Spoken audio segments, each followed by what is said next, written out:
लड़का कहता हम बानी कुंवर तोहर शादी हो गई, तोहरा सैया के संगे आजादी हो गई।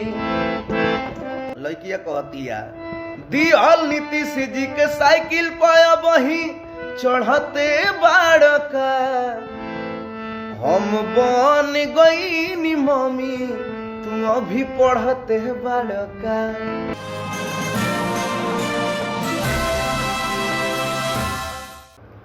प्रणाम नमस्कार, हम गायक दीपक दिलदार भोजपुरी श्रोता रूपी गार्जियन के प्रणाम बा। और आप सबके बीच में एगो बहुत ही प्यारा सॉन्ग लेके आइल बानी कलश म्यूजिक से, अभी बानी कुंवार। आप सबके भाई गोले बा, साथ में शिल्पी राज, संगीत आर्या शर्मा, सहयोग राकेश पांडे जी, दिलदार टीम। तो आप सबके बीच हारमोनियम आगे बा, तो हम एगो मुखड़ा गावे चाहतनी और बताइब आप सब कैसा लगता। लड़का कहता हम बानी कुंवर तोहर शादी हो गई, तोहरा सैया के संगे आजादी हो गई। हम बानी कुंवर तोहर शादी हो गई, तोहरा सैया के संगे आजादी हो गई। दिहल नीतीश जी के साइकिल पर, लड़किया कहतिया दिहल नीतीश जी के साइकिल पाया बही चढ़ते बाड़का, हम बन गई नी मम्मी तू अभी पढ़ते बाड़का। हम बन गई नी मम्मी तू अभी पढ़ते बाड़का। लड़का कहता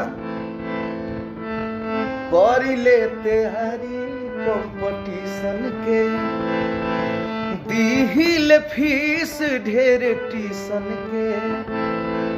तो लड़किया कहतिया हम तो घूमतानी इहवा साड़ी चढ़ा के, तू तो देवदास बनल बाड़ो इहवा दाढ़ी बढ़ा के। देह भइल 6 फीटा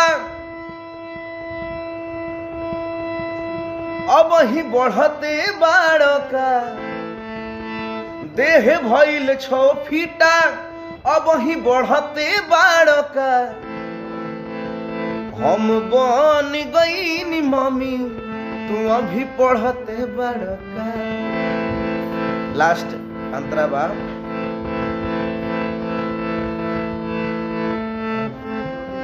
बानी कुंवार तो चिढ़ाव तारू,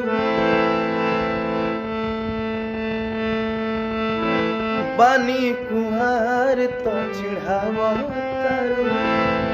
हमरे सोझा साड़ी झमकाव तारू।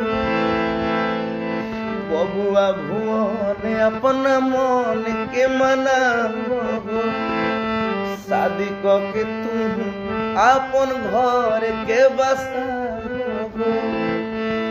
दीपक दिलदार प्यार शीशा में अब ही मढ़ते बाड़का, दीपक दिलदार प्यार शीशा में अब ही मढ़ते बाड़का। हम बन गई नी मम्मी तू अभी पढ़ते बाड़का। धन्यवाद, आप सब जल्द ही वीडियो देखे के सुने के मिली।